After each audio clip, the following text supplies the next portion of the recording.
H D. ಕೋಟೆ ತಾಲೂಕಿನ ಹೊಸಳ್ಳಿ ಹಾಡಿಯಲ್ಲಿ ವಿವೇಕಾನಂದ ಗಿರಿಜನ ಶೈಕ್ಷಣಿಕ ಕೇಂದ್ರದಲ್ಲಿ ಭಾನುವಾರ ಜಿಲ್ಲಾಧಿಕಾರಿಗಳ ನಡೆ ಹಳ್ಳಿಯ ಕಡೆ ಕಾರ್ಯಕ್ರಮದ ಕಂದಾಯ ಸಚಿವ ಗ್ರಾಮ ವಾಸ್ತವ್ಯ ಕಾರ್ಯಕ್ರಮದಲ್ಲಿ 2ನೇ ದಿನ ಗಿರಿಜನರ ಕುಂದುಕೊರತೆ ಸಮಾಲೋಚನೆ ಸಭೆ ನಡೆಯಿತು. ಹಾಡಿಯ ಮುಖಂಡರಾದ ಒಡ್ಡರಗುಡಿ ಚಿಕ್ಕಣ್ಣ ಮಾತಾಡಿ, ಜಿಲ್ಲೆಯಲ್ಲಿ 125 ಹಾಡಿಗಳ ಪೈಕಿ ಒಡ್ಡರಗುಡಿ ಹಾಡಿಯೊಂದನ್ನು ಪುರಸಭೆ ವ್ಯಾಪ್ತಿಗೆ ಸೇರಿಸಲಾಗಿದೆ.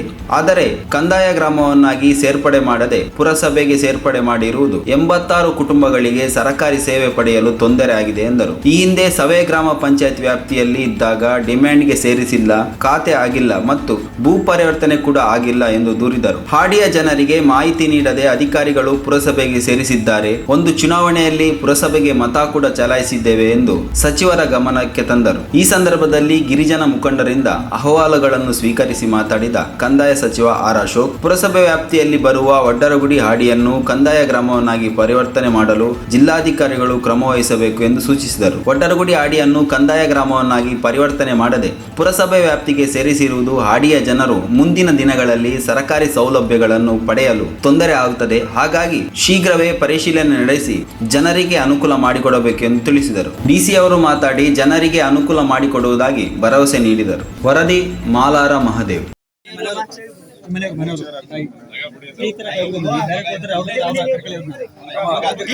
ಹಿಂದೆ ಬನ್ನಿ ಇವ್ರೆ.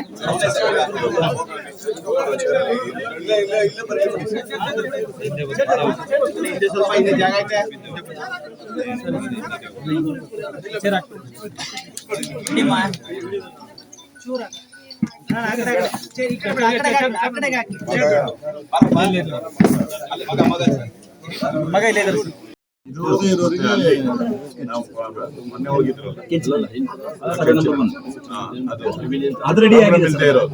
ಅದು 2 ಕ್ಲಬ್ ಮಾಡಿ ಒಟ್ಟಿಗೆ ನಾವು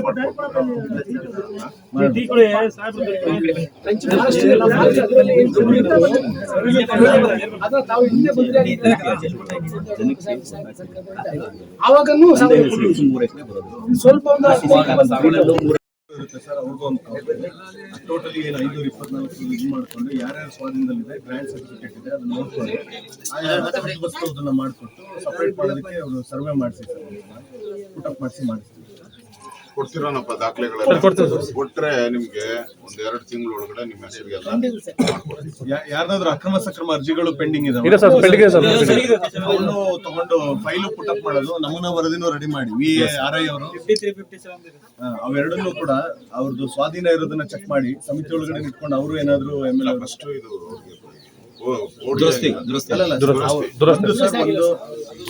ಸರ್ ಒಂದು ಸರ್ವೆ ಮಾಡ್ಬೇಕಾದ್ರೆ ಸರ್ ಒಂದು 524 ಎಕರೆ ಅದೇನು ಆ ಸರ್ವೆ ನಂಬರ್ ಗ್ರಾಂಟ್ ಆಗಿರೋದು 500 ಆಡಿ ಅರಣ್ಯ ಹಕ್ಕು ಏನಿದೆ ಆ ಸಮಿತಿಯ ಸದಸ್ಯರುಗಳಿಗೆ ಈ ಕಾಯ್ದೆಯ ಕುರಿತು ಅವರಿಗೆ ಪೂರ್ಣ ತರಬೇತಿಯನ್ನ ಕೊಟ್ಟು ನಂತರ ಇದರದ್ದು ಅನುಷ್ಠಾನ ಪ್ರಕ್ರಿಯೆಗೆ ಸರ್ಕಾರ ಮುಂದಾಗ್ಬೇಕನ್ನೋದು ನಮ್ಮ ಬೇಡಿಕೆ.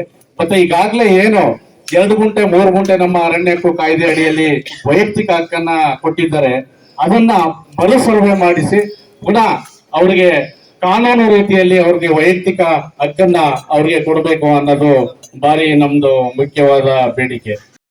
ಅರಣ್ಯ ಆಧಾರಿತ ಆದಿವಾಸಿಗಳು ನಮ್ಮ ಮೈಸೂರು ಜಿಲ್ಲೆಯಲ್ಲಿ ಒಟ್ಟು 215 ಹಾಡಿಗಳಲ್ಲಿ ವಾಸ ಮಾಡ್ತಿದ್ದೀವಿ. ಜೇನು ಕುರುಬ, ಕಾಡು ಕುರುಬ, ಎರವ, ಸೋಲಿಗ ಸಮುದಾಯಗಳನ್ನ ಒಳಗೊಂಡಿರ್ತೀವಿ ನಾವು. ಆದ್ರೆ ನಮ್ಗೆ ಇರುವಂತ ಎಲ್ಲ ಈಗ ಹೇಳಿದಂತ ಮೀಸಲಾತಿಯಲ್ಲಿ ಕೂಡ ನಮ್ಗೆ ಗೊಂದಲಗಳಾಗಿದೆ. ಮತ್ತೆ CCD ಕಾರ್ಯಕ್ರಮ ಅಂತ ಬಂದಾಗ CCDಯಲ್ಲಿ ಜೇನು ಕುರುಬ ಮತ್ತೆ ಕೊರಗ ಸಮುದಾಯವನ್ನು ಮಾತ್ರ CCD ಸೇರ್ಪಡೆ ಮಾಡಿದ್ದಾರೆ.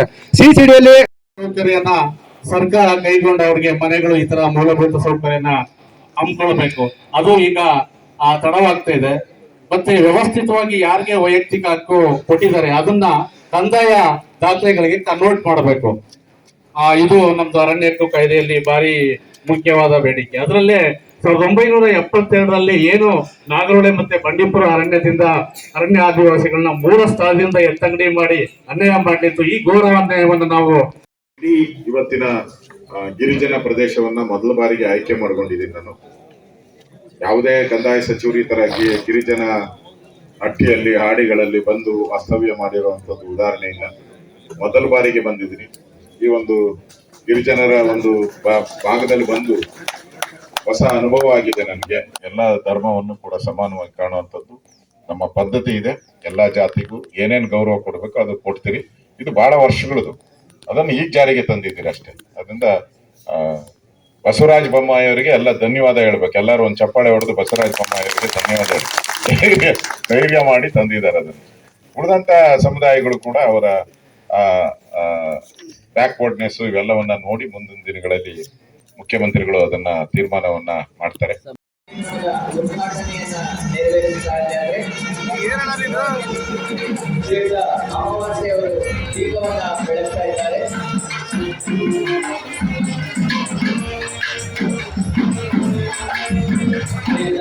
ಅಮಾವಾಸ್ಯೆಯವರು ಹಾಗೆ ಮಾನ್ಯ ಕಂದಾಯ ಸಚಿವರು ಕರ್ನಾಟಕ ಸರ್ಕಾರ, ಈಗ ಮಾನ್ಯ ಜಿಲ್ಲಾಧಿಕಾರಿಗಳಾಗಿರುವ ಡಾಕ್ಟರ್ ರಾಜೇಂದ್ರ ಕೇಳಿ ಅವರು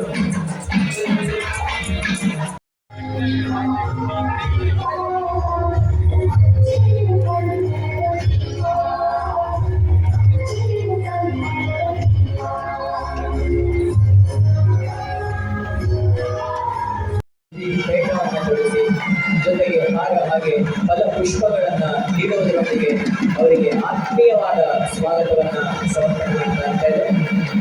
ಶ್ರೀಯುತ ಅನಿಲ್ ಚಿಕ್ಕಮಾದವರು ಮಾನ್ಯ ವಿಧಾನಸಭಾ ಸದಸ್ಯರು ಅವರನ್ನ ಸ್ವಾಗತಿಸ್ತಾ ಇದ್ದಾರೆ. ಹಾಗೆ ಅವರಿಗೆ ಪೇಟವನ್ನ ತೊಡಿಸುವುದರ ಮೂಲಕ ಆತ್ಮೀಯವಾಗಿ ಸ್ವಾಗತಿಸಲಾಗ್ತಾ ಇದೆ. ಅವ್ರು ಯಾರು ಬೇಕಾದ್ರೂ ಬಂದು ಇಲ್ಲಿ ನಿಂತು ಗ್ರಾಮ ಸಮಸ್ಯೆ ಹೇಳ್ಬೇಕು, ಗ್ರಾಮದ ಸಮಸ್ಯೆ. ಆಮೇಲೆ ಬಂದ್ಬಿಟ್ಟು ನಮ್ಮ ಪಕ್ಕದ ಮನೆಯವ್ನು ಹಂಗ್ ಮಾಡ್ದ, ನಮ್ಮ ಎದುರು ಮನೆ ಹಿಂಗ್ ಮಾಡ್ದ, ನನ್ನ ಹೊಲ ಬೇಲಿ ಹಾಕ್ಬಿಟ್ಟವನೇ, ಅವ್ನು ಓಡಿಸಿ ಪೊಲೀಸ್ ಸ್ಟೇಷನ್ ಕಂಪ್ಲೇಂಟ್, ಇದಿಲ್ಲ.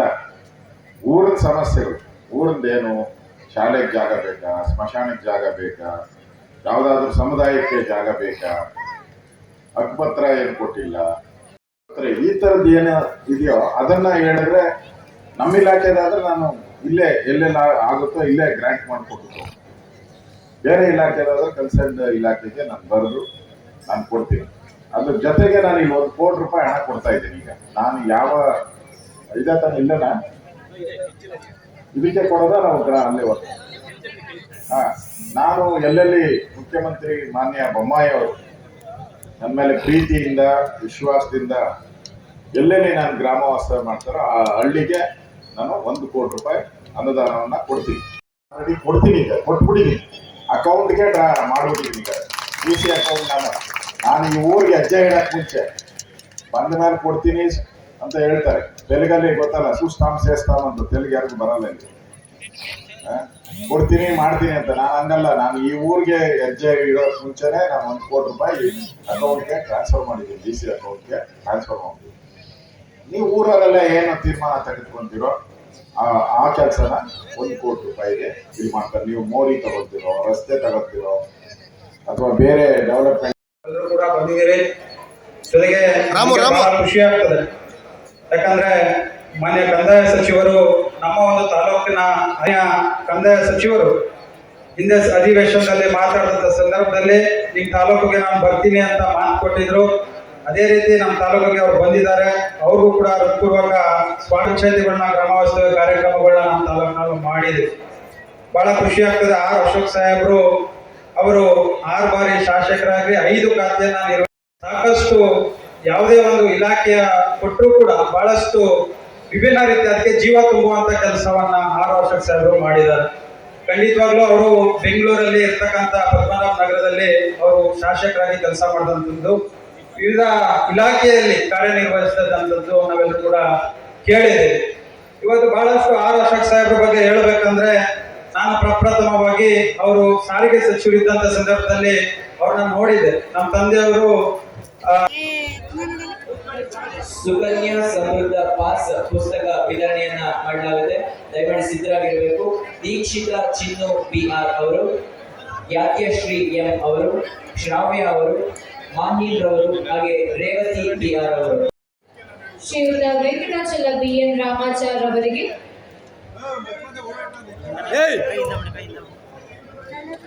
ಇದಾದ ನಂತರ ಕಂಕುಳ ದೊಣ್ಣೆ ವಿತರಣೆ.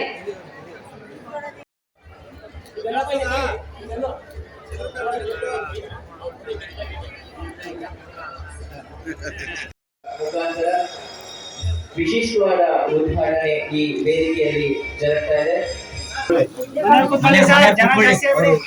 ಮನೆಯವ್ರು ಬಿಟ್ರೆ ಇನ್ನು ಯಾರೇ ಬರಬೇಡ ಬಿಡಿ. ಮತ್ತೆ ಅಲ್ಲಿ ಯಾವಾಗ ಆಗೋದು? ಸರ್ ಅದ್ರಲ್ಲಿ ಒಂದು FSL ರಿಪೋರ್ಟ್ ಬರ್ಬೇಕು ಸರ್ ಅವ್ರಿಗೆ. ಈ ವಾರದಲ್ಲಿ ಬರ್ಬೋದು ಸರ್, ನೆಕ್ಸ್ಟ್ ವೀಕಲ್ಲಿ ಅದು ಬಂದು. ಆಗ ಎಷ್ಟು ದಿನ ಆಯ್ತು? 12ನೇ ತಾರೀಕು ಅಕ್ಟೋಬರ್ ಸರ್. FSL ರಿಪೋರ್ಟ್ ಇಷ್ಟು ದಿನ ಬೇಕಾಗುತ್ತೆ? ಸಿಐಡಿಗಳು ತನಿಖೆ ಮಾಡ್ತಾರೆ ಸರ್, ಬರೀ ನಮ್ಮ ಬಗ್ಗೆ ಮಾತ್ರ ಕೇಳ್ತಾರೆ. ನಾವು ಬರ್ತೀವಿ ಅಂತ ಹೇಳು, ಆಗ ನಾವು ಹೋಗಟ್ಟ ಇದು ಸರ್ ತಗೊಂಡು ಆಸ್ಪತ್ರೆಗೆ ಹಾಸ್ಪಿಟಲ್ ತೋರಿಸೋಗಿದ್ದ?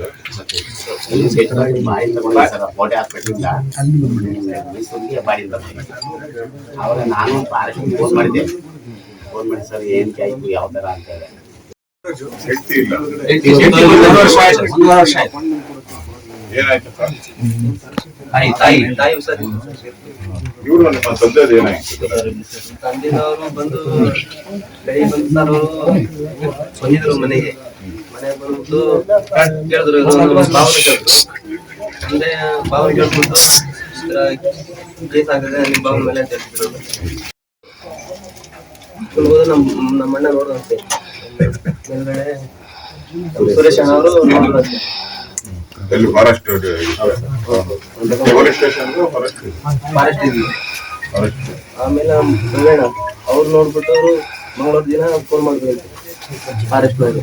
ದೇವಿಯ ಹಾಡು ಜನಗಳ ಈ ಹಾಡು ನಾಡಿನ ಜೀವ ತುಂಬಿದೆ. ಅಡವಿ ದೇವಿಯ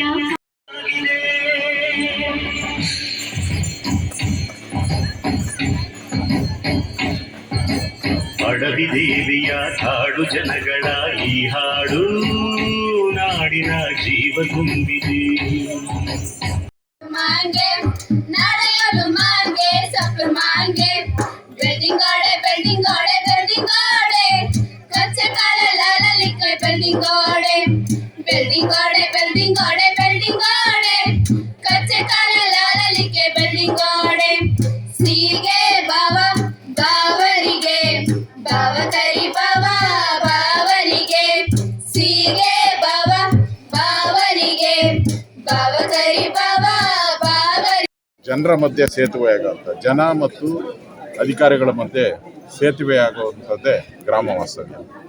ಆ ಗ್ರಾಮ ವಾಸ್ತವ್ಯವನ್ನು ಫಲಪ್ರದವಾಗಿ ಮಾಡಿದ್ದೀನಿ. ಸಹಕಾರ ಕೊಟ್ಟಂಥ ಎಲ್ಲ ಸಾರ್ವಜನಿಕರಿಗೆ, HD ಕೋಟೆಯ ಎಲ್ಲ ಸಾರ್ವಜನಿಕರಿಗೆ ಮತ್ತು ಈ ಒಂದು ಗಿರಿಜನರಿಗೆ ನಾನು ಅಭಿನಂದನೆಗಳನ್ನು, ಧನ್ಯವಾದಗಳನ್ನು ಹೇಳ್ತೀನಿ. ಈ ಥರದ ಗ್ರಾಮ ವಾಸ್ತವ್ಯ ಮೂಲಕ ಹೊಸ ಪಾಠಗಳನ್ನು ಕಲ್ತಿದ್ದೀನಿ. ವಿಶೇಷವಾಗಿ ಗಿರಿಜನಗಳ ಅವರ ಜೀವನ ಪದ್ಧತಿ, ಅವರು ಹೇಗೆ ಬದುಕ್ತಾರೆ, ಎಷ್ಟು ಕಷ್ಟದ ಜೀವನಗಳನ್ನು ನಡೆಸ್ತಾರೆ, ಪ್ರಾಣಿ ಮತ್ತು ಮನುಷ್ಯನ ಸಂಘರ್ಷದ ಮಧ್ಯೆ ಇರ್ತಕ್ಕಂಥ ವ್ಯಕ್ತಿಗಳು. ಇವರೆಲ್ಲ ಬಾರ್ಡರ್ ಲೈನಲ್ಲಿ ಹೇಗೆ ಬಾರ್ಡರ್ ಲೈನಲ್ಲಿ ನಮ್ಮ ಸೈನಿಕರು ಇರ್ತಾರೋ ಹಾಗೆ ಇವರು ಕೂಡ ಒಂದು ರೀತಿ ಬಾರ್ಡರ್ ಲೈನಲ್ಲಿ ದಿನ ಚಿರತೆ, ಹುಲಿ, ಆನೆ ಇವೆಲ್ಲ ದಾಳಿಗಳ ಮಧ್ಯೆನೂ ಕೂಡ ಕಷ್ಟದ ಜೀವನವನ್ನು ಸಾಗಿಸ್ತಾ ಇದ್ದಾರೆ. ಅವರಿಗೆ ಸರ್ಕಾರದ ವತಿಯಿಂದ ಏನು ಸಹಾಯ ಆಗಬೇಕು ಅದನ್ನು ಪ್ರಾಮಾಣಿಕವಾಗಿ ಮಾಡುವಂಥ ಪ್ರಯತ್ನವನ್ನು ಮಾಡ್ತೀನಿ.